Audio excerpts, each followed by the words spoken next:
Deus falou para Josué: Josué, medita de dia e de noite, guarda a minha palavra, porque ninguém vai poder te resistir todos os dias da sua vida.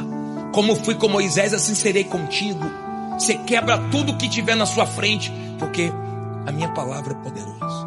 E eu já falei para vocês que vai chegar uma época que o ser humano vai ter fome e sede, não de comida, não de bebida, mas da palavra que hoje tem em abundância. Mas o ser humano rejeita. A palavra de Deus corrige a gente. A palavra de Deus nos conserta, nos molda. Quando você ouve a palavra, você enxerga o que você precisa mudar. E quanto mais você lê, medita, guarda, pratica, mais ela te muda. Todos que desprezaram a palavra foram destruídos. Todos que guardaram a palavra venceram tudo que se levantaram contra ele.